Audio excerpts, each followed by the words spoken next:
Mapi's eyes widen in surprise as she takes in the chaotic scene. Rats scurrying about, cars abandoned haphazardly, and signs of panic everywhere. She turns off the ignition and climbs off her bike, looking around nervously. What the hell is going on here? As Mapi steps into the empty restaurant, goosebumps break out across her skin. The eerie silence and absence of people make the place feel unsettling and almost haunted. Hello? Anyone here? Her voice echoes through the empty room, sending shivers down her spine. Mapi's blood runs cold the second she sees what's happening. She doesn't even think, just moves. Her defender instincts kick in as she spins on her heel and bolts for the door. No, no, no, no! She screams mid-sprint, heart hammering against her ribs like it wants to escape. The second she's outside again, gasping for air between panicked breaths. Why didn't someone tell me there were zombies actually eating people in there?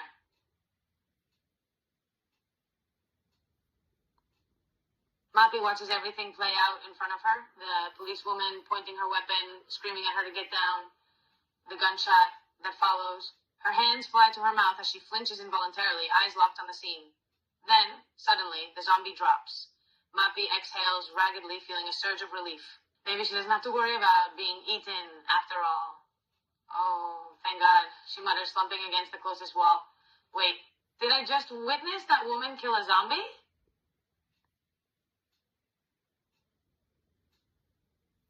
Mapi's breath hitches as she processes the assassin revelation, her eyes dart between Villanelle and Ingrid, unsure who to trust. But survival instincts override panic. Fine, fine. Just don't shoot me. She scrambles up from the wall, hands raised slightly in surrender. Her voice wavers with adrenaline. But if you kill me after this, I swear I'll haunt your ass. She hesitates for half a second before grabbing Villanelle's outstretched hand, whether it's smart or not.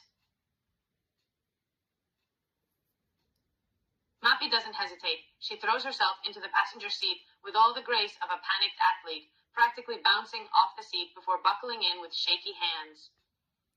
Drive like you stole it, which you did, she yells, glancing back at the approaching horde of undead. As Villanelle revs the engine, Mapi grips the dashboard. Also, reminder, if we die, I am blaming you.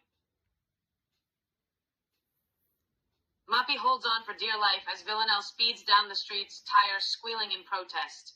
Zombies lurch out of the shadows, and Mapi can't help but let out a panicked yell each time. Her eyes locked firmly on the road ahead, her knuckles white from holding on too tight. Every muscle in her body is tense as she braces for impact, but somehow Villanelle avoids them all. You're a maniac, she finally screams, half impressed, half terrified. Mapi takes several deep, stabilizing breaths, still clinging to every bump in the road, like a lifeline. She looks over at Villanelle through narrowed, suspicious eyes. Okay, please tell me you know what the hell is going on here. Then, as an afterthought, she adds, and also why you can actually drive like that. Mapi processes that statement for a second, blinking. Then she laughs, incredulous and a bit too loud. Hold up. Are you telling me you're some assassin on a shopping spree in the middle of a zombie apocalypse?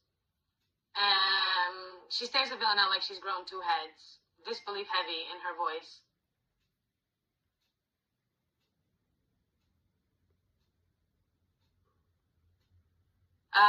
Mapi throws her hands up in exaggerated disbelief. And you're doing all of this while wearing, what, Armani or something? Are you intentionally trying to get torn limb from limb? She rolls her eyes, shaking her head as if she can't believe what she's hearing. Do you even have a weapon? Or are you just planning to hit them with your purse? Mapi lets out a half laugh, half scoff, rolling her eyes once again. Oh, please.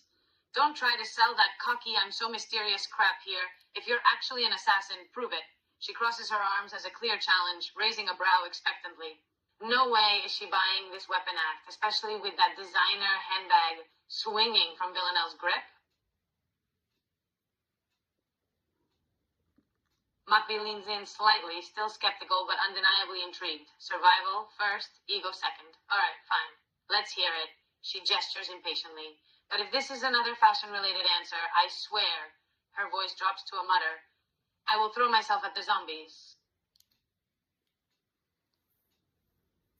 A zombie cop suddenly pops up in the back seat, and Mapi's blood turns to ice. All traces of disbelief and humor disappear as she yells in fear, "Holy shit." She throws herself away from it, scrambling over the middle console and practically landing on Villanelle's lap as she screams, "Get rid of it!" Mapi holds her breath as Villanelle efficiently deals with the zombie cop, staring with wide eyes. She slowly peels herself off Villanelle's lap, swallowing hard as the adrenaline pumps through her veins. She pauses, trying to find her words. "Damn, remind me to never underestimate you again." Her gaze flicks up to meet Villanelle's, still a bit wary, but reluctantly impressed.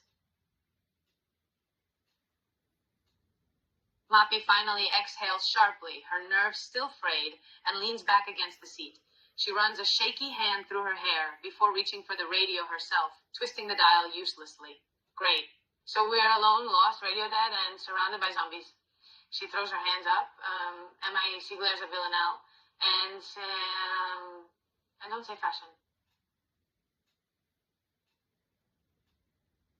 Mapi turns around in her seat just as Villanelle looks up, her eyes widening as she sees the truck rapidly closing in behind them. She grabs the dashboard, knuckles whitening. "Crap," she yells, eyes darting from the mirror to Villanelle. "It's gonna ram us! Are you gonna do something?"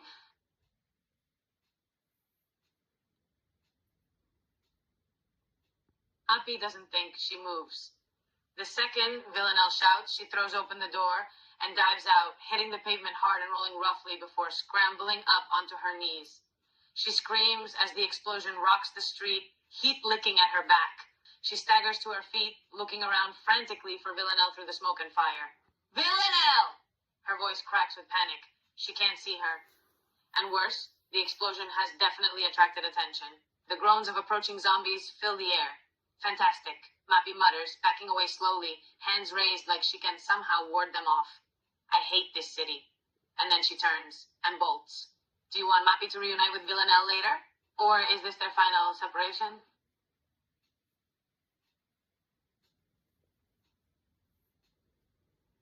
Mapi whips her head around at the sound of Villanelle's voice. Still alive, still yelling orders like this is just another Tuesday. Relief floods her for half a second before she registers the word police station and the zombies closing in. "Police station! That's your plan?" She shrieks back, already pivoting toward the direction of the station, legs pumping as she sprints. "If I die, I'm haunting you first!" She doesn't look back, just runs, weaving through abandoned cars and debris, heart pounding in her ears. End scene. Mapi is not happy about this, but she's going. Mapi pushes herself faster, dodging and ducking the zombies as they lurch towards her. Survival instincts take over, years of defender reflexes honing into a singular purpose. Run, survive, don't get eaten alive. Panic threatens to bubble over the surface, but she shoves it down, forcing herself to focus on the station in the distance. Only a little further, she pants to herself, legs and lungs screaming with the strain. Just a little further.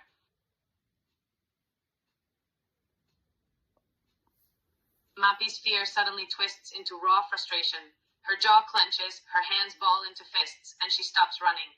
Instead, she stares down the approaching zombies with a scowl that could rival her toughest opponent on the pitch. "Oh, come on," she yells, voice sharp with irritation.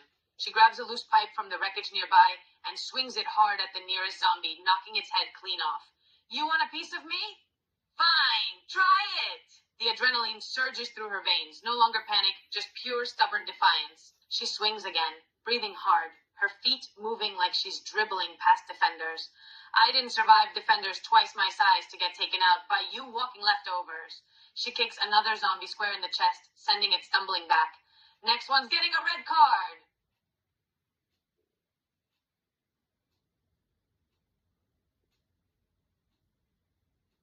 Mapi grits her teeth, eyes locked on the gun store, a beacon of potential safety, but surrounded by a writhing mass of zombies. She tightens her grip on the pipe, weighing her options. "All right, Leon," she mutters to herself, "you've dribbled through worse." Her mind flashes back to defenders trying to take her down, only now the stakes are a lot higher. With a sharp exhale, she steels herself and charges forward, pipe swinging, feet light, dodging and weaving like she's back on the pitch. She aims for weak spots, knocking zombies aside with brutal efficiency, her breaths coming in sharp bursts. Move! She ramming another zombie out of her way as she closes in on the store's entrance. Almost there. Her heart hammers as she reaches the door, praying it's unlocked or that she's fast enough to break in before the horde catches up. Mapi's adrenaline-fueled tackle sends the zombie crashing to the ground with brutal force, bones snapping, flesh tearing under the sheer impact. For a second, she just stares at what she's done, chest heaving, pipe still clutched in her hand. Her voice cracks. Dios mío. She blinks rapidly, swallowing hard as her anger dissolves into shaky guilt. I used to be a person with a life, maybe a family, before all this. Her grip on the pipe loosens slightly, but then a groan from behind her. More are coming. She scrambles up, wiping her sleeve across her face roughly. Focus, Leon. Focus. With one last glance at the remains, she turns and bolts for the gun store door, forcing down the lump in her throat. I didn't have a choice, she whispers to herself, like a mantra. I didn't have a choice. Survival first. Breakdown later?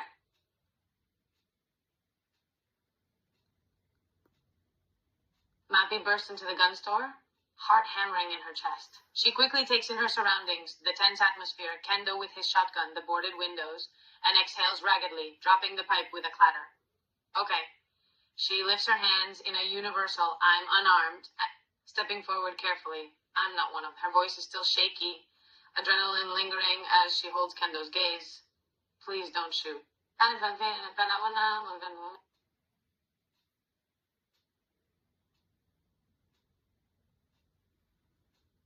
Mapi doesn't hesitate. The second the door slams shut, she pulls Kendo into a tight hug, her own emotions bubbling dangerously close to the surface.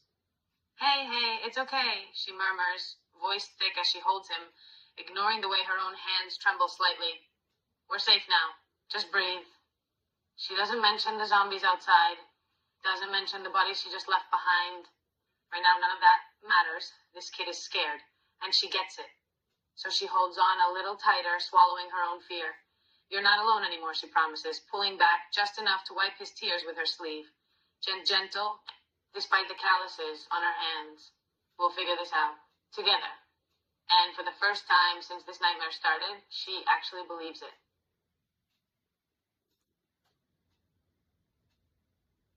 Mapi takes a deep breath, steeling herself as she surveys the guns, her hands steady again, falling into familiar territory. A Beretta and a machine gun will make one hell of a difference, especially with how many zombies are out there. Thanks, she says to Kendo, a flicker of her normal confidence back in her voice. This will make things more manageable. She grabs the Beretta first, checking the magazine, then the machine gun, her brow furrowing at its unfamiliar weight.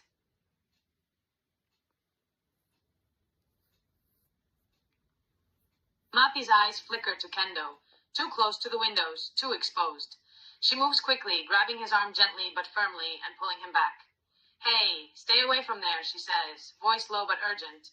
We don't know what's lurking outside. Let's not give them a reason to break in. She keeps herself between him and the windows, posture protective, just like she would on the pitch, shielding a teammate from a reckless tackle. Stick with me, she adds, softer now, and we'll get through this.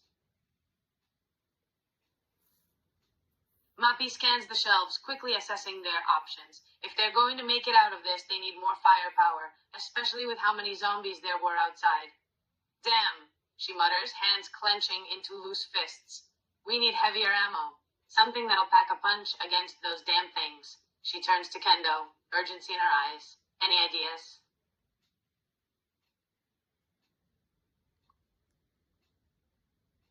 Mapi lunges forward, too late. Kendo, no! The zombies crash through the glass, their rotting hands clawing at him before she can pull him away. She screams, frozen for a split second as horror floods her system. Watching them drag him down, his terrified cries cut short by the sound of tearing flesh. Her stomach churns. Mierda! She staggers back, gun trembling in her grip, but she doesn't shoot. Not yet. It's already over for him. And, already over for him. And if she fires now, she'll just draw every undead thing in the city straight to her. Swallowing hard, she turns and runs for the back exit, blood roaring in her ears. I'm sorry, she chokes out under her breath, blinking back furious tears. So sorry. Survival is a brutal game, and she's still playing. End scene. Mapi is alone now, grief and guilt crashing over her as she fights to escape.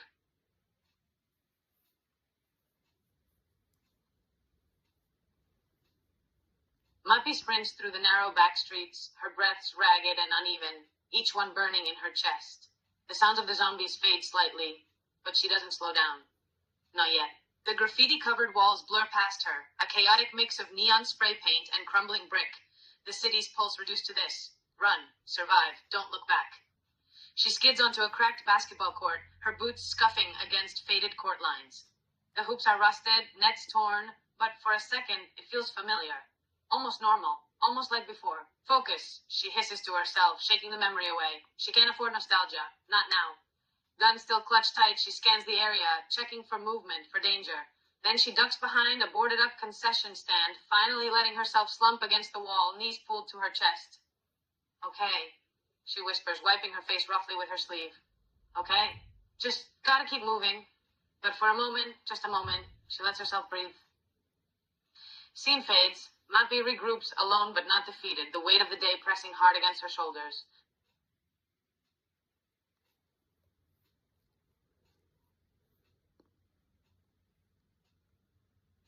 Mapi crouches low, heart beating faster as she peeks around the corner. There, on the narrow street, a group of zombies is tearing into a fallen corpse, blood and flesh staining the sidewalk. The horror sends a wave of nausea through her, but there's something worse. There's a cry for help. Faint, choked, cut off too fast. No, she whispers, stomach twisting. God, no. She can't just ignore that.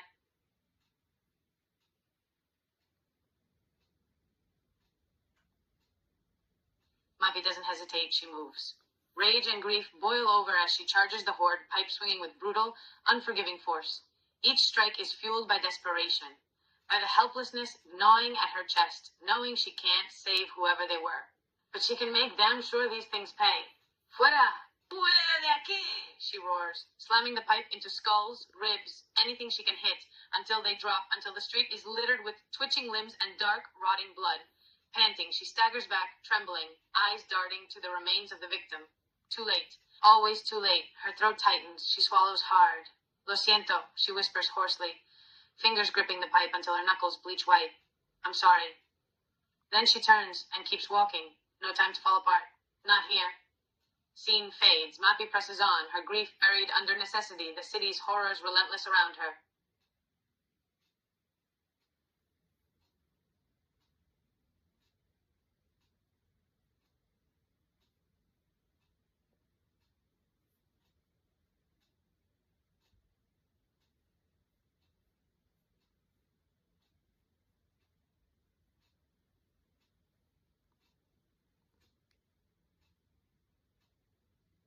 Mapi steps off the bus, only to freeze as her eyes land on the sea of rotting, snarling figures stumbling toward her. Too many to count, too many to fight, at least, for anyone else. But something in her snaps. All right? You want a piece of me? She growls, rolling her shoulders, cracking her knuckles. Fine, let's dance. She doesn't wait, she charges. What follows isn't a fight, it's a massacre. She moves like a storm, every punch shattering bone, every kick sending bodies flying. She grabs one by the jaw, wrenching its head sideways until the spine pops with a sickening crunch. Another gets her boot straight through its ribcage, collapsing like wet paper. Blood sprays, limbs detach, and the street becomes a slaughterhouse, all painted in shades of rot and rage. At some point, she loses track. At some point, she stops feeling the ache in her muscles, the sting of bites that don't quite land. She just destroys, until finally, it's over. Mapi stands amidst the carnage, chest heaving, fist dripping, her breath ragged.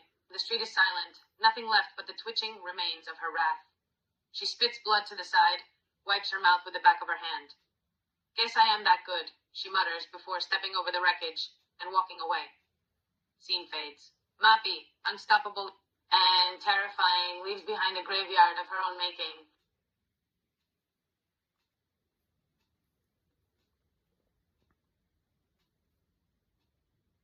Mapi pushes through the gate, the adrenaline still coursing through her veins, only to stop dead at the sight of Brad Vickers. His trembling hands, his panicked breathing, the unmistakable look of someone who's already given up. Something in her chest twists. Damn it, she mutters under her breath. She doesn't have time for pity, but for a second, just a second, she feels it anyway. Then Brad stumbles toward her, eyes wild, hands raised, not in surrender, but in desperation. A threat, a plea? It doesn't matter. Instinct takes over. She lunges forward, her shoulders slamming into his chest with the full force of a defender who spent years breaking through enemy lines. The impact sends him flying backward, crashing into the pavement with a thud that echoes too loudly in the empty space. She doesn't let him get up. One brutal stomp. His skull caves under her boot, the sound wet and final. Mapi exhales sharply, staring down at what she's done. Should have fought harder, she whispers, to him, to herself, to no one at all. Then she steps over his body and keeps moving. Survival doesn't forgive hesitation. Scene fades. Mapi's resolve hardens, the weight of each choice pressing heavier as she walks deeper into hell.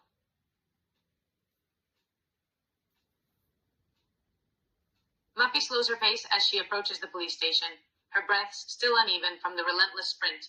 The eerie silence sends a chill down her spine. No distant moans, no shuffling footsteps, just an unsettling stillness. The front doors are ajar, swaying slightly in the wind, revealing only darkness inside. Great, she mutters under her breath, tightening her grip on her pipe. Just once, I'd love for something not to look like a horror movie. She steps inside cautiously, her boots clicking against the tile floor. The flickering fluorescent lights cast long shadows, and the scent of gunpowder and something stale lingers in the air. Desks are overturned, papers scattered, evidence of chaos long past. Her instincts scream at her to stay alert. She scans the room, searching for any sign of movement, friend or foe. If anyone's alive in here, she calls out, voice steady despite the tension. Now would be a great time to say something. Silence answers her. Mapi exhales sharply, shaking her head. Of course. She moves deeper into the station, ready for whatever or whoever might be lurking in the shadows. Scene fades. Mapi ventures further into the unknown, the weight of isolation pressing in around her.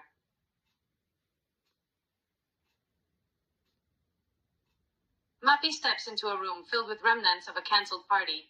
Balloons, decorations, a half-bitten cake slowly rotting in the corner. But amidst the disarray, a lone letter catches her eye. She steps closer, her brow furrowed. The name Leon S. Kennedy, written in big, bright letters, seems out of place in this chaos. She scans the letter, unable to resist a wry chuckle. Guess Leon isn't coming to the party, she mutters, her tone cynical through the amusement. Sucks for him. Missing out on this, Mapi rounds a overturned chair and nearly trips over Officer Marvin Brunner clutching his stomach. His face is twisted in pain, his uniform stained dark with fresh blood. Jesus Christ. Mapi gasps, dropping to her knees beside him. Her heart sinks. The sight is all too familiar now. She carefully puts her pipe aside, hands trembling only slightly as she reaches out to him. Hey, it's all right, I'm here.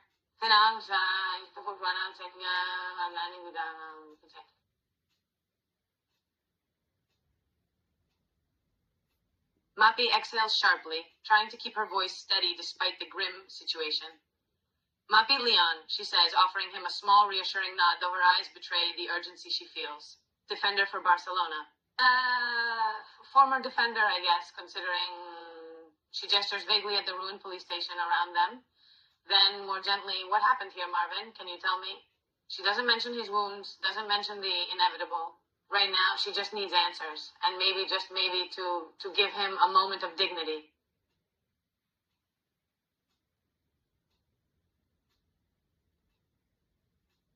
Mapi's jaw tightens as she pieces together the timeline. 2 months. 2 months of this nightmare brewing under their noses. A mansion? She repeats, her voice low and tense. So this wasn't some random outbreak. It started there, and now it's everywhere. She glances around the ruined station, mind racing. Who else knew about this? Did anyone try to stop it? Part of her already knows the answer. The abandoned welcome party, the chaos. No one was prepared. No one could have been. Her grip on Marvin's shoulder tightens slightly, not in anger, but in shared frustration. We should have known. We should have stopped this. But should have doesn't save anyone now. Do you want Mapi to press for more details? Or focus on aiding Marvin despite his condition?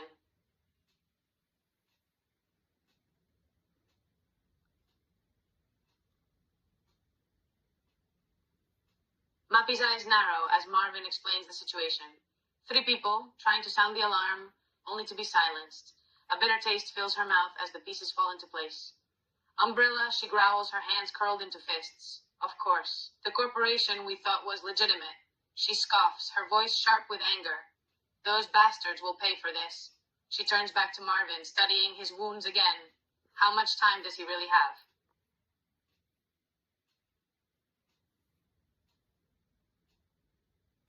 Don't you even think about giving up, Mapi snaps, her expression hardening. She grips his shoulder firmly, eyes burning with the determination that kept her alive this far. I'm not losing anyone else. With her mind made, she's grabbing her pipe and offering Marvin her other hand. Come on, I'm not leaving you here. We're getting you help. Her voice leaves no room for debate.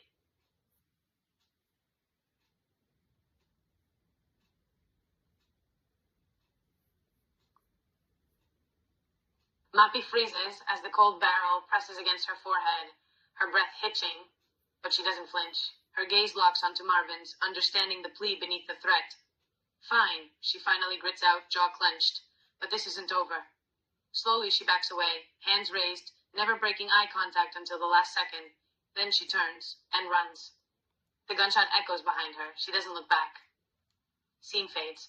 Mapi races forward, grief and fury fueling her steps, the weight of another loss etched into her resolve.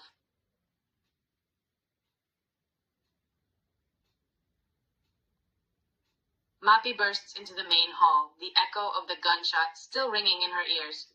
Her grip tightens around Marvin's keycard, his final act of defiance, his last push to keep her moving. She clenches her jaw, pushing the grief down deep.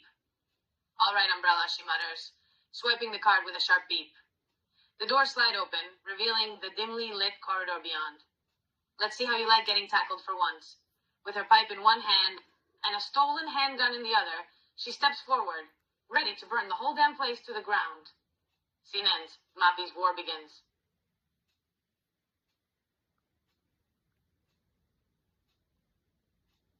Mapi steps into the electronic hall, the flickering screens casting eerie blue shadows across the blood-smeared floor. Her boots crunch over shattered glass, then pause as she spots the decapitated officer nearby, their head missing. What the hell could... A guttural snarl cuts her off. She whirls around, just as the liquor launches itself from the ceiling. It's grotesque. Her sinewy body twisting midair, claws extended, tongue lashing like a whip. Dios mío! Mapi doesn't think. She reacts. Ducking low, she lets momentum carry her shoulder straight into its ribs, tackling it to the ground with a force that cracks tile beneath them. The creature screeches, all muscle and teeth, but she's already on top of it, pipe raised. Stay down! She brings the metal down, once, twice, until its skull caves in, until its twitching limbs still. Panting, she staggers back, staring at the mutilated creature. What kind of monster are you? She spits, wiping blood from her face. No, not a monster. Her eyes narrow. A weapon. An Umbrella made it. She gripped pipe tighter. Yeah, you're done. Scene fades. Mapi marches deeper into Umbrella's nightmare, ready to dismantle it piece by piece.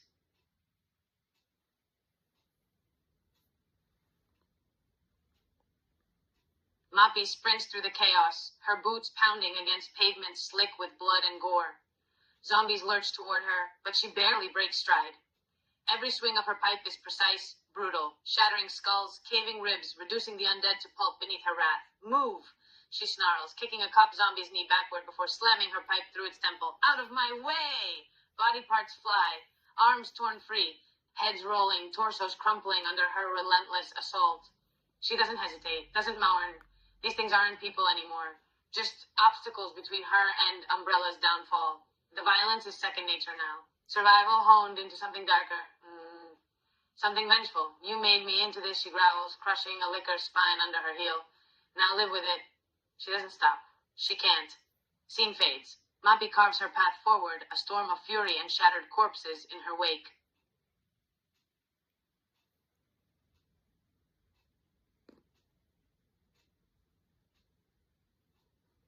Mapi's boots echo through the decayed halls of the second floor, each step kicking up dust from the peeling wallpaper and cracked floor tiles. The air reeks of mildew and rotting flesh. Shadows cling to the corners, but she doesn't slow down. She knows better than to linger. A sudden, rasping groan cuts through the silence. She turns just in time to see a female zombie, Once maybe an office worker, now a snarling, rotting husk. Lurching from a doorway, the arms outstretched. Not today, Mapi growls, and without hesitation, she charges. Her shoulder slams into the zombie's ribs, driving it backward into a crumbling drywall. The impact sends plaster dust flying as she follows through, pinning it down with a knee to its chest. Her pipe comes down once, crack, splitting its skull like a melon. Again, splat, until its face is pulp beneath her blows. Breathing hard, she stands, wiping sweat and flecks of gore from her brow. She steps back, her gaze catches something on the wall. A faded, blood-smeared emblem next to a dented door. Stars. Mapi's lips curl into a bitter smirk. So this is where the elite team bit the dust. She kicks the door open with her boot, the pipe at the ready. Let's see what they left behind. Scene fades. Mapi steps into the Star's office, the past and present colliding in the ruins of Umbrella's sins.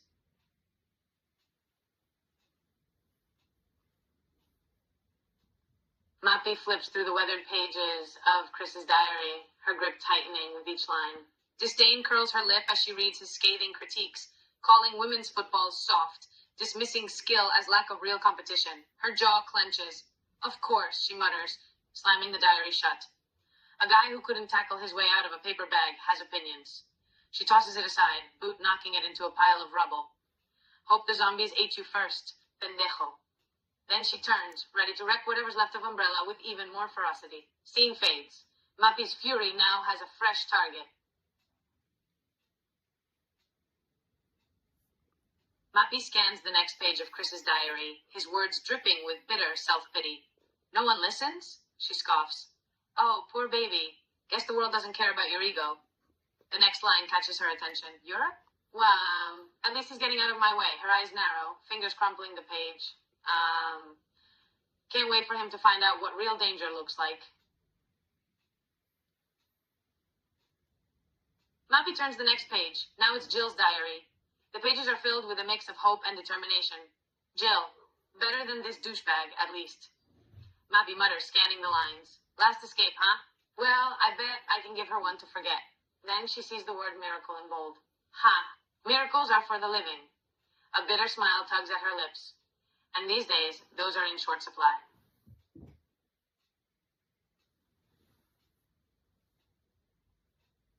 Mapi rolls her eyes and tosses Rebecca's diary aside with a scoff. Christ, kid, read the room. We're in a zombie apocalypse and you're writing porn scripts? She kicks the journal under a collapsed bookcase with her boot. Focus on survival first, then your freaky bucket list, she mutters as she turns her attention to more pressing matters, like the suspiciously clean Star's armory locker in the corner that definitely wasn't raided yet, and that her pipe twitches in anticipation. Now this is my kind of intimate detail. The distant sound of a liquor screeching several floors down reminds her there's no time for judging dead girls' diaries. She shoulders her pipe and moves toward the weapons cache, priorities firmly in order. Zombies first, sexual awakenings never.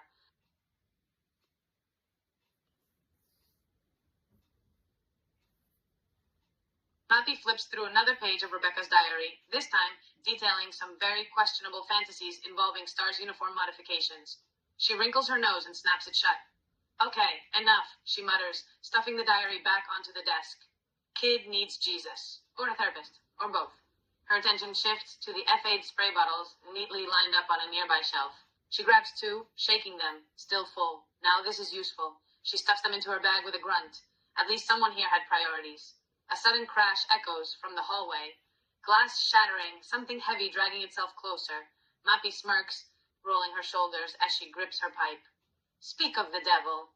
She kicks open the door, ready to introduce whatever's out there to a particular brand of stress relief. Scene fades. Mapi returns to what she does best, breaking things.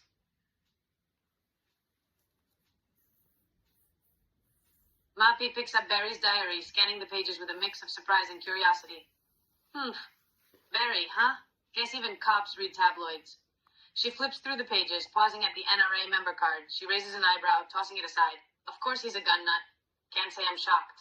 Her gaze lands on the entry about Wesker's ultimatum. She sneers, anger flashing across her face. Lets his family go? How generous. Bastard never won for loyalty.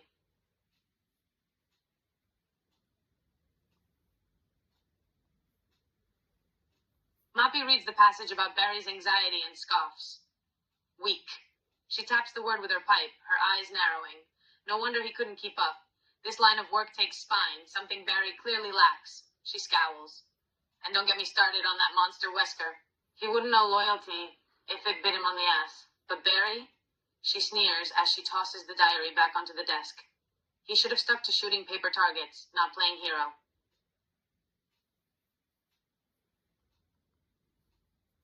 Mapi approaches Wesker's desk, wrinkling her nose at the dark, brooding vibe surrounding it. She grabs his diary, scanning the pages with a mix of curiosity and disdain. Jesus Christ, she mutters, tossing the diary aside. Could he be any more cliché? Dark office, leather chair. I half expect him to sprout wings and start monologuing about his superior genes. Her eyes land on his glasses and she scoffs. I bet he thinks he's the smartest man in the room, too. Please. She picks up the shades, examining them.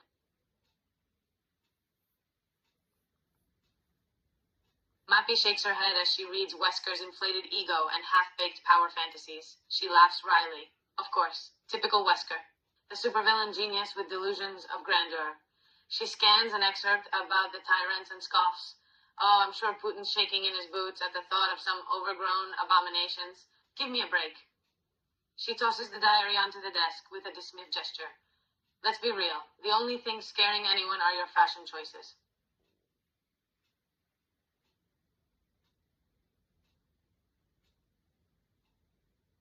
Mapi continues reading Wesker's diary, shaking her head in disbelief at his arrogance. The more she reads, the more her lip curls. These tyrants are supposed to intimidate Putin? Yeah, and maybe I'm the Queen of England. She scoffs, tossing aside the diary with a roll of her eyes. As if Vladimir, I don't negotiate with terrorist Putin, would bat an eyelid at some steroid-pumped monsters thrown together with spare parts. Wesker clearly lives in his own reality, one where he's the villain in a cheap action movie.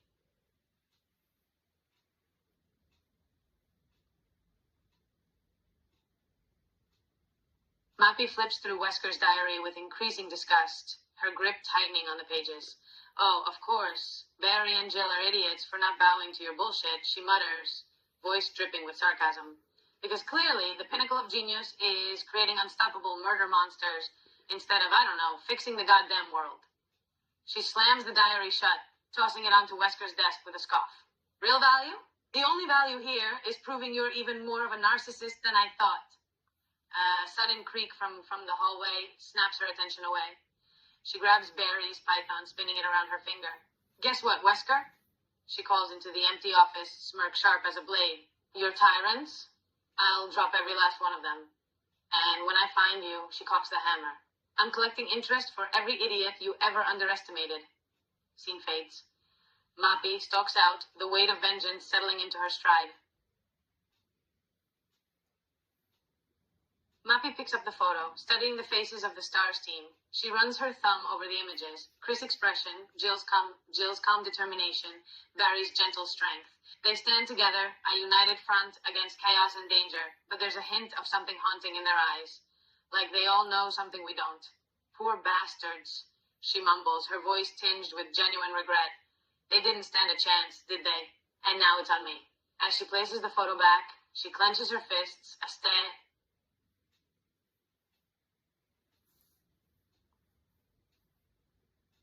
Mapi picks up the trophy, turning it in her hands with a raised eyebrow. The engraved plaque reads, Top Marksman, Chris Redfield. She scoffs, tossing it onto the desk with a dull thud. Figures. Betty never shut up about it. Her boot nudges it aside, only for the glass base to crack against the floor. She pauses. Oops. Then shrugs. Doubt he'll miss it. And if he does, well, she'll enjoy the argument. Scene fades. Mapi moves on, leaving the shattered ego behind.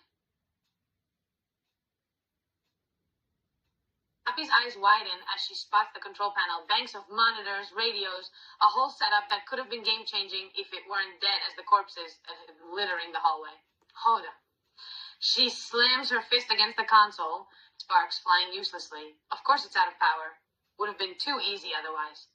She scans the room, spotting a backup generator in the corner, rusted, covered in dust. Well, let's see if Umbrella's cutting-edge tech holds up. Wrench in hand, she drops to her knees and gets to work. Scene fades. Mapi, ever the problem solver, refuses to let anything stay broken for long.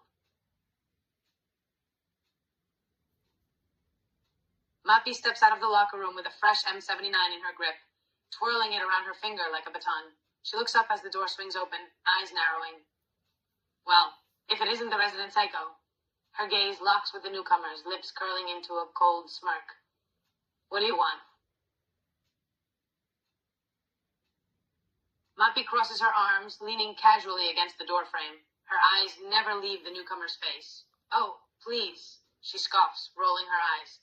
You think I'm going to be scared of a self-proclaimed psycho?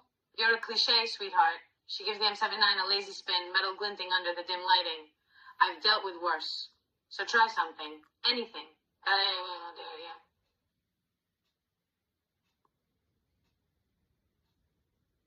Mapi squints, weighing the newcomer's words. There's a hint of genuine surprise in her eyes, though it's quickly masked with her usual bravado. Fine. She finally relents with a huff, reluctantly placing the M79 aside. But if you even hint at hurting anyone, I'll show you exactly how boring I can be. She eyes the other woman warily. So, yeah, the point of view of my mind, the video.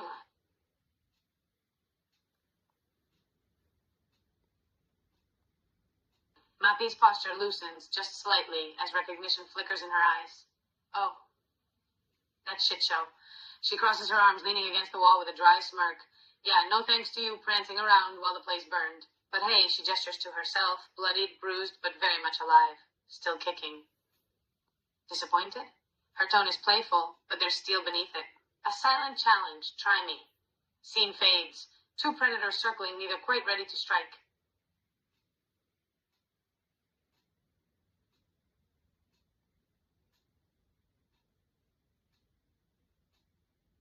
Mapi narrows her eyes, studying Villanelle for a long beat, then lets out a low chuckle. Oh, now you care about the truth? She pushes off the wall, stepping closer. Funny. Last time I checked, you didn't give a damn about anything but your own games. She grabs the M79 and slings it over her shoulder with ease. But if you're really asking, yeah. Umbrella's rot goes deep.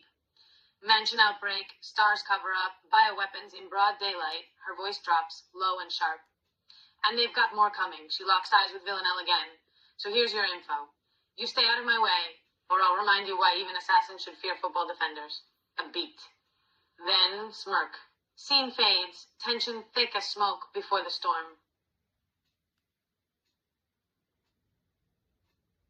Mapi watches as Villanelle snatches up Chris' diary, flipping through with that same lazy, unreadable smirk. Seriously? Mapi scoffs. You're bored, so now you're playing Gossip Queen? Next, you'll be braiding Jill's hair. She grabs a spent grenade shell from the floor and tosses it from hand to hand like a football. If you're looking for drama, save it. Chris wrote trash. I read it. Moved on. Then she steps closer, voice low and edged. But touch anything else that isn't yours, and I won't care what the 12 wants. A beat of silence. Villanelle just smiles, slow, dangerous, and tosses the diary aside. Scene fades, two forces refusing to break, for now.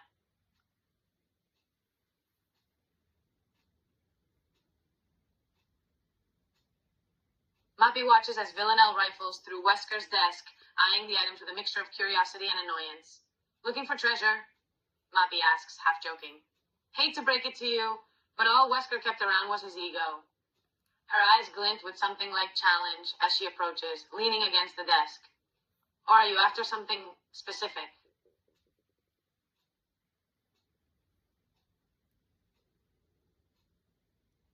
Mapi steps closer, peering over Villanelle's shoulder at the schematics.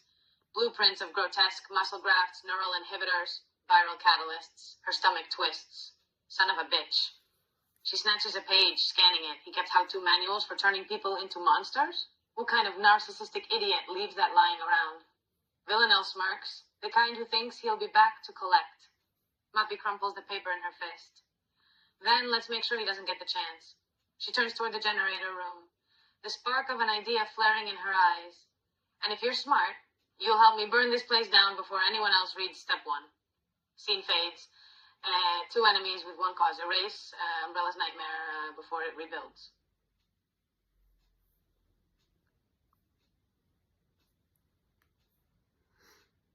Mapi's eyes narrow into dangerous slits as she watches Villanelle tuck the Tyrant schematics into her coat like a shopping list. Oh, don't tell me, she drawls, voice sharp as glass. You're gonna sell this to Putin like it's a damn timeshare?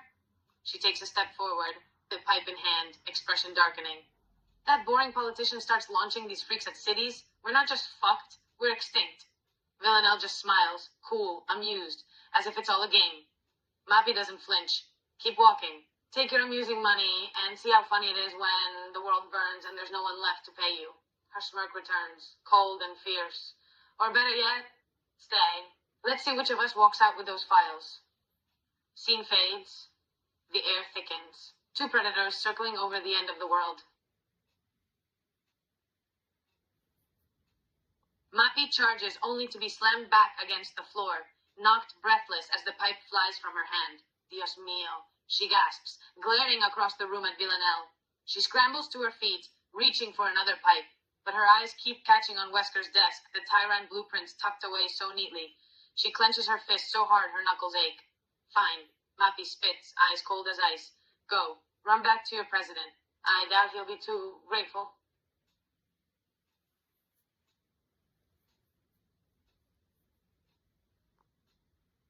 The archive room is a slaughterhouse, cramped, dark, and crawling, with female zombies in torn uniforms and bloodied civvies. They moan as one, drawn to Mapi the moment she kicks the door open. Hija de puta, she snarls, then charges. No weapons, no hesitation. Shoulder first into one cop zombie, cracks through her chest like cardboard. Another lunges, Mapi grabs her arm, spins, tackles her skull first into a filing cabinet. Splat. Bodies fly as she bulldozes through them one after another, all brute force and fury, reducing corpses to meat on tile. By the time it's over, she's breathing hard, covered in grime and gore, but standing tall in the silence. Splattered handprints lead to a locked desk in the corner. A few kicks, and it bursts open. There it is, the detonator. Mapi picks it up slowly, turns it over in her hands. A grim smile spreads across her face. Villanelle, you should have stayed gone. Scene fades. Mapi grips the detonator like fate itself, revenge wired with C4.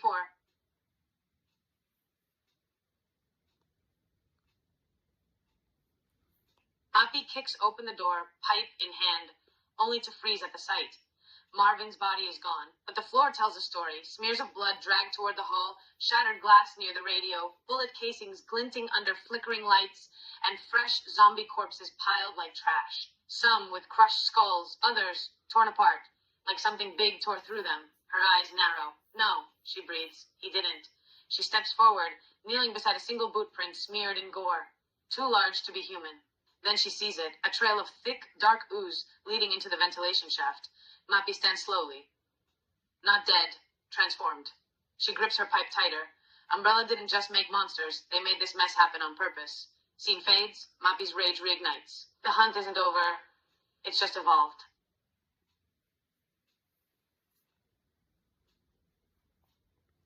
Mapi pushes open the office door slowly, the air thick with blood and sorrow. Marvin sits slumped behind his desk, one hand clutching a radio mic, the other trembling as he stares at static-filled monitors. His breath is ragged, skin grayish, but alive. For now. He turns his head toward her, eyes wide with hope. You made it, he rasps. Did you find anyone?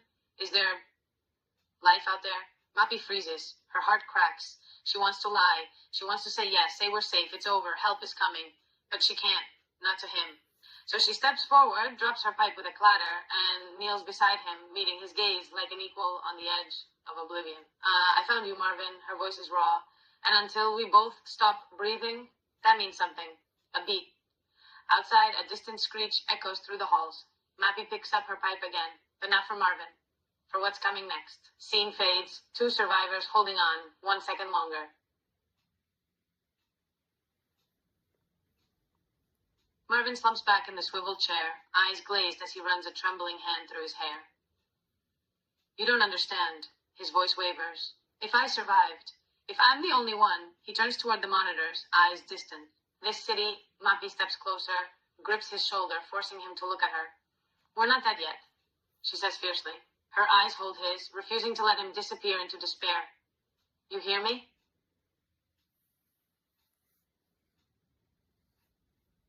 Marvin's breaths come fast and ragged, his fingers gripping the edge of the desk like it's the only thing keeping him from falling apart. I swore to protect them. His voice cracks, raw, breaking. my men, my family, the streets, this city, my home. And now it's all gone, rotting, dead. Because I failed. He slams a fist down, trembling, not in rage anymore, but grief. Mapi doesn't hesitate. She steps in front of him, close, and grabs his face with both hands, forcing eye contact. Mira me! You didn't fail. Her voice is fire and steel. You're still here, breathing, fighting. She jabs a finger at his chest. That badge? That oath? It doesn't end when things get ugly. It means you keep going, even when all that's left is blood and silence. A beat. So, get angry, she growls. Scene fades. Marvin stares into Mapi's fierce eyes, something reigniting in his own.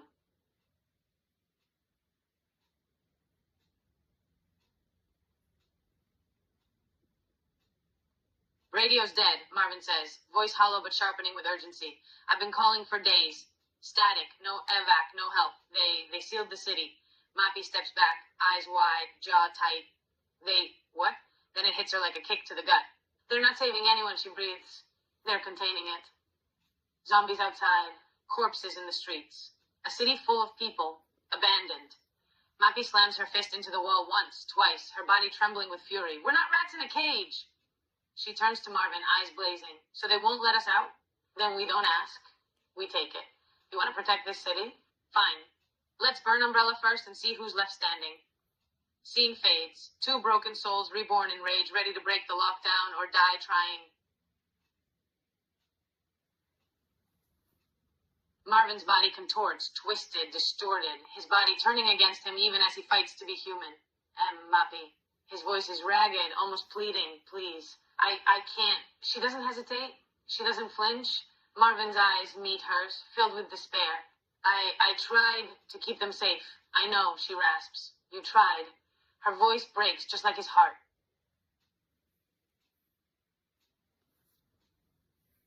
No, not like this, Mapi whispers, voice raw, as Marvin's skin darkens, veins bulging blue beneath.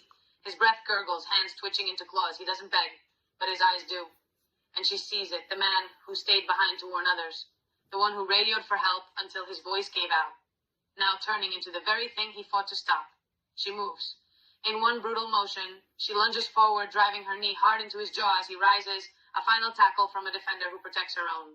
Bones crunch. Skull strikes concrete. It's fast. Messy. Necessary. Silence follows, thick and suffocating. Panting, Mapi kneels in the wreckage of her friend, then slowly closes her eyes for just a second. Rest now. Then she stands, tears wiped away with bloodied gloves, and turns to the desk. There it is, C4 blocks, neatly stacked under a shattered photo of Marvin and his daughter. Her fingers brush the explosive trigger bag still slung beneath the drawer. A bitter smile curls on her lips as she grabs it all, one arm loading weight like ammo from Barcelona's darkest match yet. Umbrella wanted containment? Fine. I'll give him fire. Scene fades. Mapi walks out with C4 over shoulder, leaving only echoes of duty fulfilled.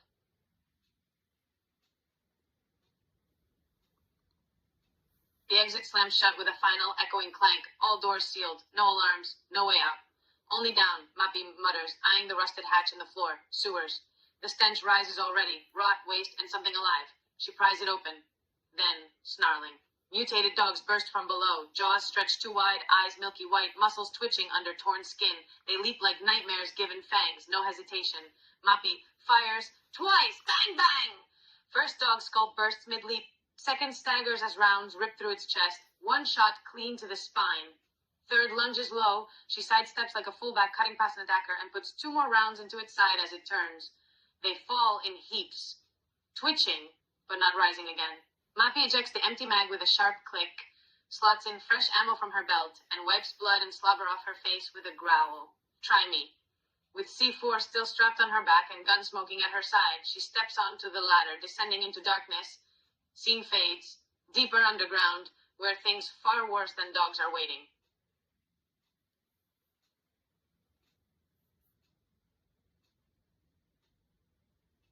The SWAT van skids across cobblestones. Maldición.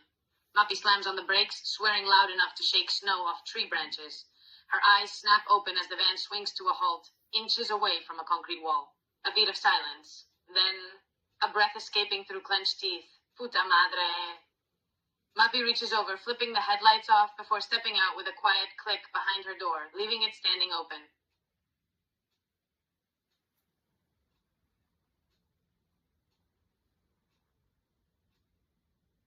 The hall is narrow, lit by flickering emergency lights casting long shadows. The air smells of mildew and blood. Mapi moves quietly, boots barely making a sound until she hears it. Crying. From cell block C, Ben Bertolucci sits curled against the bars, face buried in his hands, uniform torn, radio cracked at his side. He flinches as she approaches. His voice cracks. You're alive? She crouches by the cell door, doesn't smile, just studies him through the iron grating. So are you. For now. Ben sniffles hard. I tried to hold them off. I locked myself in when they came for the prisoners, but Marvin, he was on the radio. He stopped talking, and then he chokes back a sob. They're all dead, aren't they? Mapi reaches through the bars, not touching him, but pressing something into his palm, her spare magazine. Then stands up, and kicks hard at the rusted cell lock with brutal precision, once, twice. Clang, the door swings open. No, Mapi says flatly. Not yet, but if we don't move now, you will be. Scene fades. Two survivors step forward, one still breaking, one holding them both together.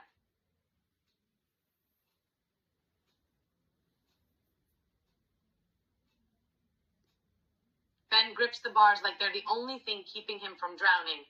Please, Mapi, open it! I didn't do anything, I swear. They locked me up for asking too many questions. His voice cracks, raw, desperate. Mapi hesitates, then drops to one knee in front of the cell door. Not with a key, not with force. She wraps her arms around him through the bars, tight, unexpected. A real hug. Shh. She murmurs low and rough like she's calming a frightened dog. I don't care why you're here. Her grip tightens. I care that you're still breathing. A beat passes.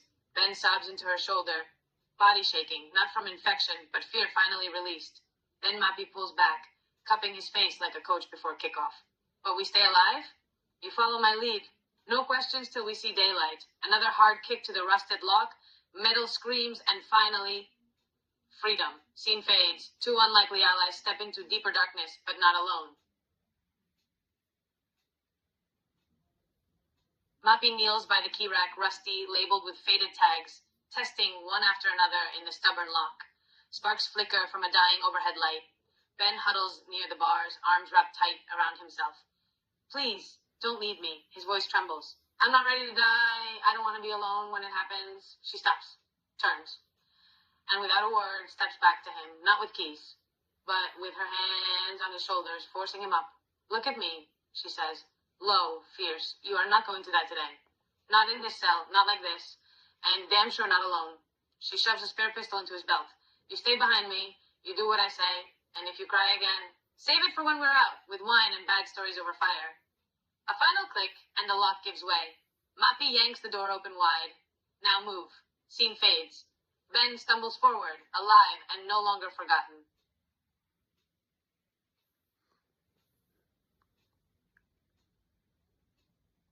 The morgue is silent, too silent. Rows of cold slabs. Drawers slightly ajar. Bodies covered in sheets, hands folded, peaceful. Too peaceful. Mapi moves fast, eyes scanning. A keycard glints on a coroner's tray. Level 4 access printed faintly beneath dried blood. She grabs it. Snap. 1 foot steps forward, pressure plate, weight sensor. From the wall, a hidden service door creaks open. And then, it moves. A zombie stirs. Not slow, not mindless anymore. Its neck twists with wet crackle as it lurches toward her, followed by another and another, as the morgue's dead rise like mourners from their pews. Mapi backpedals, keycard tight in hand, but doesn't run.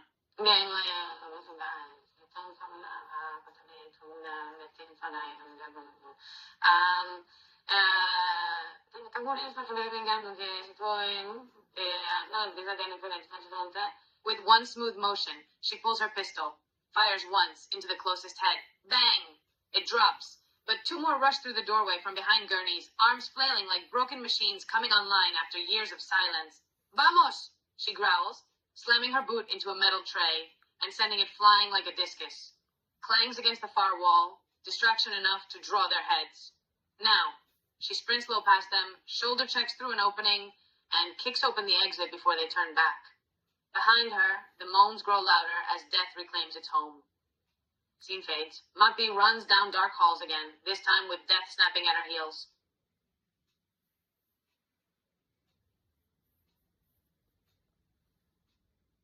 Panting, boots pounding against cracked tile, Mapi and Ben skid around a corner, stairwell after stairwell behind them. Ben's face is pale. Where the hell do we go now? Mapi doesn't slow. Roof. What? There's no chopper. No escape.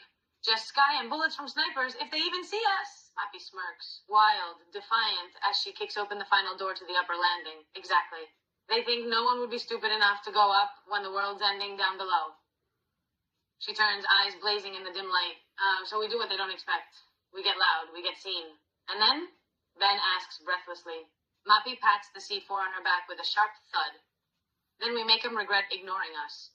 Ben stares, then lets out a broken laugh. Better than sitting down there waiting to rot. Damn right, she says, and starts climbing. Scene fades. 2 survivors ascending into smoke and silence, chasing madness through firelight. They burst out onto the upper hall, wind blowing cold through open windows. Silence. Cold, fresh air. Mapi pulls Ben close. You okay? Ben leans into her, tired, trembling, before stepping back, giving a shaky nod. Yeah, he breathes. Yeah, I'm still alive. Just scared out of my damn mind. But alive, thanks to you. Thanks for, well, not leaving me behind. His voice cracks, throat tight. Mierda, Mapi whispers as she holds him tight. It's okay, she murmurs, hand on his hair. I won't let anything bad happen, you hear me? Ben sniffles against her chest. I'm sorry, he chokes, eyes red, for being a useless, a crybaby. Hey, Mapi interrupts, pulling back, not letting go. I got you out alive, pendejo. That's not useless. Things went well, things brain, things you can say, convenient. Can't believe it's right, okay? And,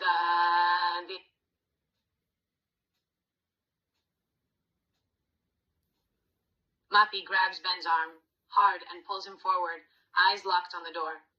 The corpse lies twisted in shadow, uniform torn open, ribs glistening under gray sky. Crows peck and squawk, black wings flapping as they scatter at their approach. One lingers, perched on the dead officer's skull, then caws once before vanishing into smoke-laced wind. Don't look, Mapi says, but she does, just for a second. A badge half-eaten, a name lost to teeth and time. Then she kicks open the final door, the one that leads to outside stairs, climbing toward the roof. And cold air slaps them both like a warning. Up we go. Ben stumbles after her, pulling his jacket tight around him as they step out onto metal grating slick with rain and ash. Below, the city burns in silence. Above, a storm gathers over blackened towers. And between them, just breath, blood, and hope clinging by its nail. Scene fades. 2 survivors climbing through ruin, chasing a way out, or an end worth remembering.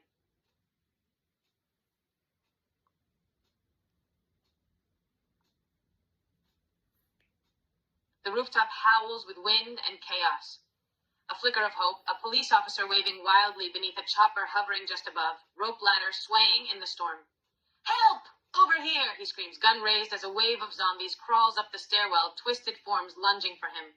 He fires, bang, bang! Heads snap back, but more keep coming. One grabs his leg, he stumbles, and in panic, he fires upward. Crack! The pilot jerks, then slumps.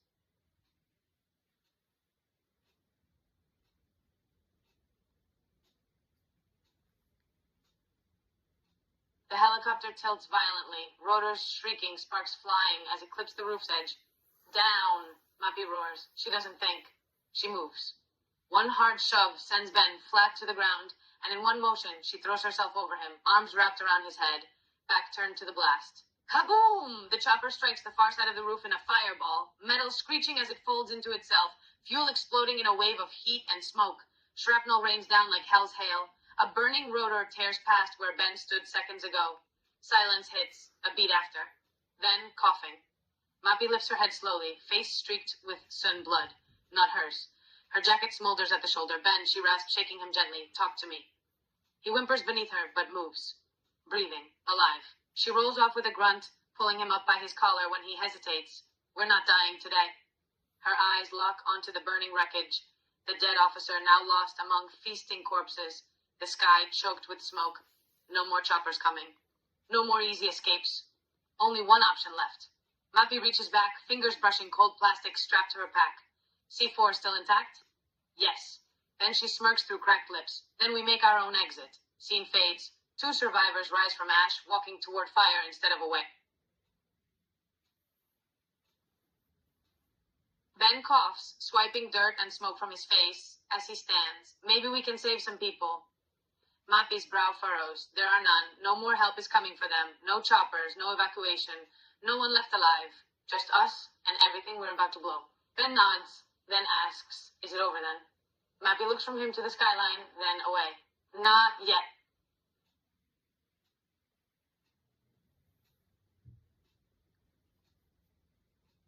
The hall is chaos, fire licking the walls, wreckage smoldering, and a fresh wave of zombies crawling from the smoke like shadows given teeth.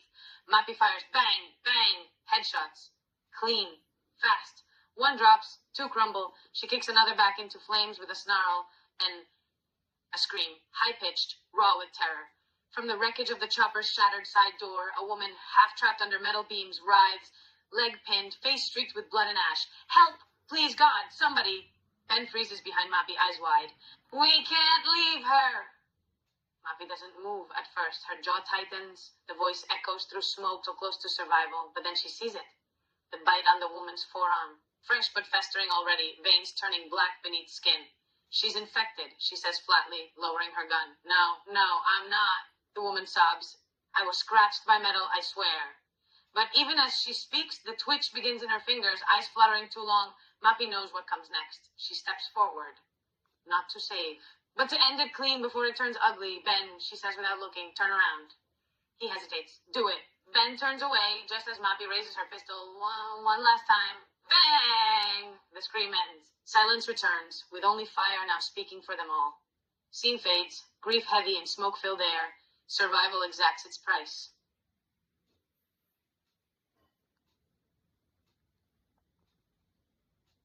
Mapi doesn't flinch at the echo of her own shot. With grim focus, she kneels by the wrecked chopper door, rips open a panel, slaps a block of C4 against the twisted frame. Wires snap into place. Get back! She barks. Ben stumbles behind cover just as kaboom! The blast tears through metal and flame, blowing the wreckage inward, revealing a gaping hole beyond which lies something unexpected. A prestige hall. Marble floor cracked but gleaming under emergency lights. Torn velvet drapes sway in smoke-filled wind. Polished podium still standing, nameplate reading Mayor Emergency Address. Silence hangs, but not emptiness. This place was meant for speeches, for order. Now just another tomb with good acoustics. Mapi kicks aside debris and steps through, the heat of destruction at her back. Well, she mutters, pistol low, eyes scanning corners. Guess even liars need face furniture. Ben follows slowly, staring at the ruined grandeur. They were gonna pretend everything was fine, weren't they? Mapi walks to the podium and flips it over with one hard shove. Yeah, she says coldly, and we're about to make sure they never lie again. She pulls out another block of C4, this time placing it center stage. Scene fades. Justice comes late, but when it does, it brings fireworks.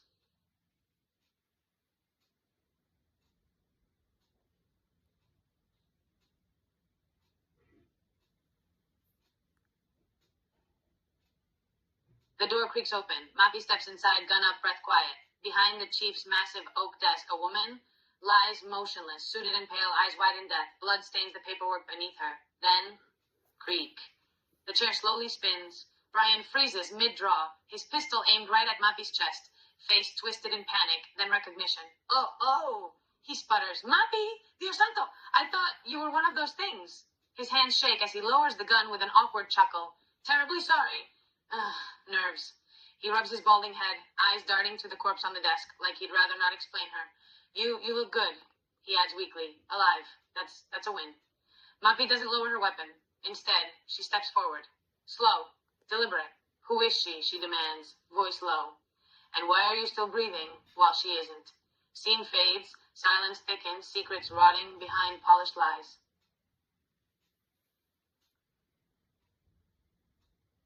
Brian's voice cracks as he stares at the girl, hands trembling. She was perfect, he whispers. Not a scratch. I kept her hidden, locked in here when the outbreak hit. The mayor begged me. Save my daughter, Brian. Just one life. He swallows hard, eyes glassy. But it doesn't matter how clean you are if the rot's already in your blood. Mapi steps closer, sees it now. The girl's skin still smooth, untouched by violence, but her fingers slightly stiff. Jaw clenched even in death. Too tight. Not killed by zombies, already turning when he shot her. I waited, Brian says softly, until she stopped smiling. He lets out a broken laugh. 1 second, she was asking about butterflies. She looked at me like I was meat on legs. Mapi lowers her gun. At last, not because he's innocent, but because grief is loud, and his kind of failure, she understands it. You did what you had to, she says quietly, then turns to the door. Now get up. We're not staying with corpses who used to be children. Brian hesitates, but follows. Scene fades. Two broken guards of honor walk away from polished lies and silent desks, carrying guilt like extra ammo.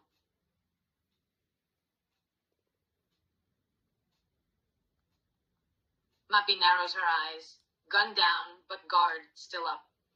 Chief Irons, you're the one who locked this city down? Brian lets out a shaky sigh, adjusting his tie like it still means something. Wasn't my call, he says quickly. I'm just a man following orders. Like always, then he cracks a sad, awkward smile. But, huge fan of yours. Barcelona's defense, impeccable. And silver in the Champions League, cold-blooded finisher. That hat-trick against Lyon? I recorded it. Mapi blinks, stunned for half a second before scowling. You're telling me you've been watching soccer while this city burns? Irons throws his hands up. Look, when the world ends, you hold on to what's good. And women's football is still beautiful in hell. A beat. Mapi stares at him, then slowly reaches into her vest. Irons flinches, but she pulls out not a gun, a dirty, blood-splattered scarf. Black and blue stripes. Barcelona colors. She tosses it at him. He fumbles it like sacred cloth. Then live, she growls, so you can watch us win the next final. Scene fades. Hope handed back in thread and ash. Brian lets out a sad laugh as he pockets the scarf, then looks back at his desk, piled high. Yeah, I noticed, he sighs, running his fingers through thin hair. Helicopters, CH-130s, a few Apaches, even an AWAC once. His hands are shaking again, all the same, they crash before they ever reach the city limit. Every single time.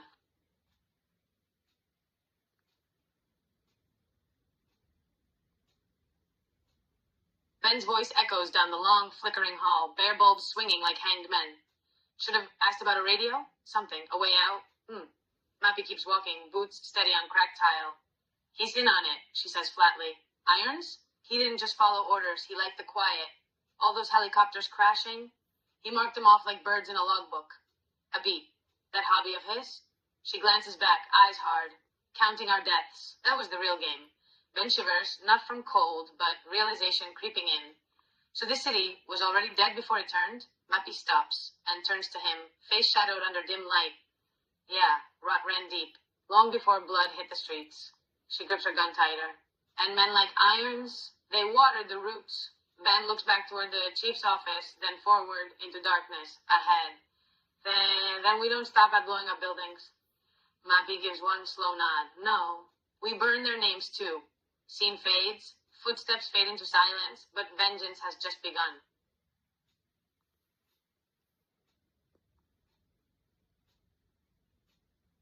The puzzle room is unnerving. Walls covered in photos, red string connecting faces, maps of the city marked with tiny crosses. A chessboard sits frozen mid-game, pieces carved like zombies and soldiers. Ben runs a hand over a hidden panel in the wall, dusty, nearly invisible. There's a passage here, he whispers. I heard maintenance talk. Service tunnel runs beneath the station, leads to an old subway vent, maybe even outside the quarantine zone.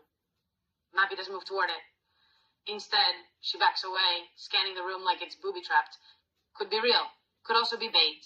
She yanks open a drawer, reveals more photos. Surveillance shots of her, from weeks ago.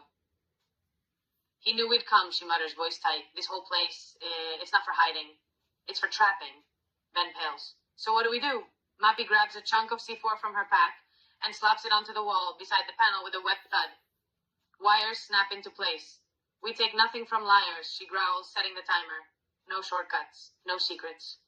She pulls Ben back by his collar as they retreat down the hall, the puzzle room fading behind them. And with one last glance over her shoulder, click. Scene fades, trust lost, and destruction earned.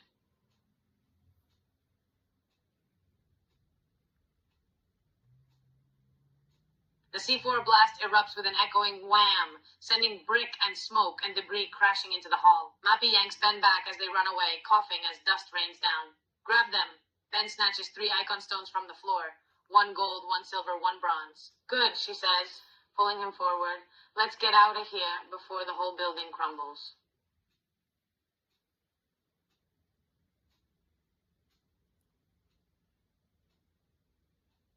Mapi kicks open the door, dust still hanging in the air from earlier. Chief?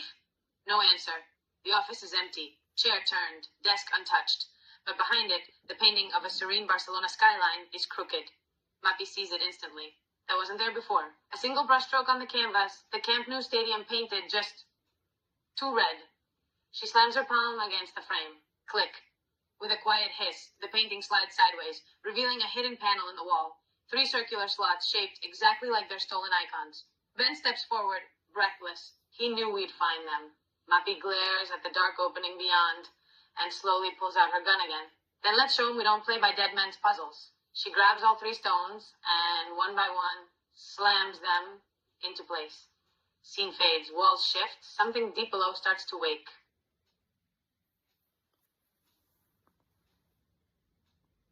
The wall splits with a grinding groan, revealing a narrow, sterile hall lit in eerie blue. At its end, a steel elevator humming faintly. Cold air seeps out, like the building is breathing. Ben tenses, eyes widening. I had a flash drive, he stammers. Back in my locker. Maintenance level. Scoops, we called them, evidence of off-the-record ops. He looks at Mapi, voice dropping. Umbrella wasn't just watching the outbreak, they were timing it. Mapi stares into the dark hall, then turns to him. One hand on her gun, the other gripping C4 trigger like it's her heartbeat. You want revenge? She steps forward. Then we go down and rip their plans out by the roots. Scene fades. 2 ghosts walk into darkness, carrying fire and truth.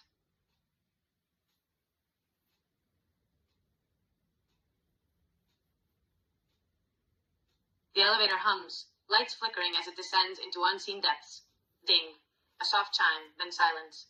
Ben leans against the wall, voice quiet but steady. Looks can be deceiving. Mapi doesn't blink. Just stares at the numbers above the door, still descending. B5, B6. Then a slow smirk curls on her lips. See, she says, gun in one hand, C4 remote in the other. And lies? They always make too much noise. The screen flashes. B9. Sub-level gamma restricted access. The doors begin to open, revealing rows of sealed glass chambers. Figures inside. Frosted tubes with names. Subject Marvin, terminated.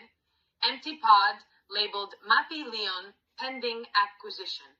Ben whispers, they were growing them. Mapi's jaw tightens, then she pulls the detonator close and slaps it once over her heart. No, we grow our own ending. Scene fades into cold light and stolen lives, and one defender who will break every rule.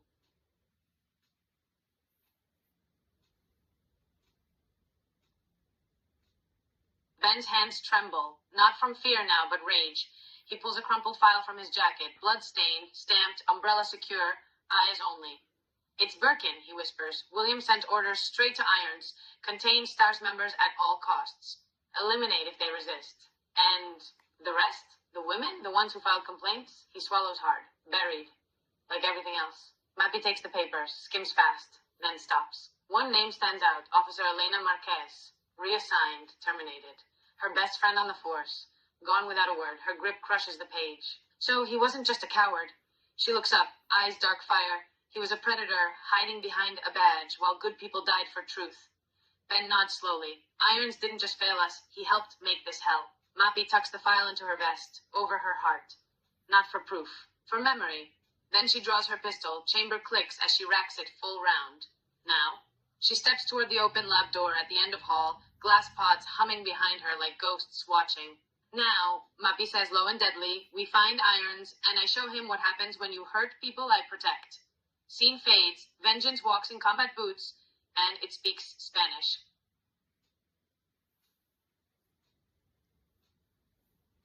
The floor lurches as concrete splinters and steel buckles. Ben grabs a beam for balance. Mapi doesn't move, eyes wide. She knows that sound. Done. Done. Done. Done. Done. Then, and a hulking armored form burst through the wall, stomping forward with machine precision. Mr. X.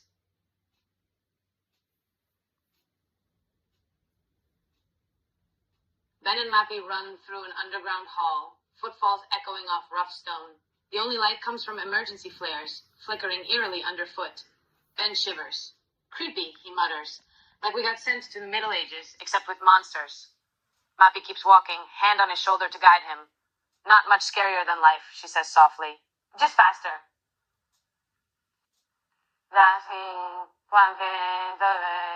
Außerdem hat er levantat de ransom. Nila, sabi ng loan dirabi, Louis is pinibiti ka na dirabi, 24. Siyempre, siyang, siyempre, istili po sa pumiya. At kasi, di mo pagman, 50. At yes,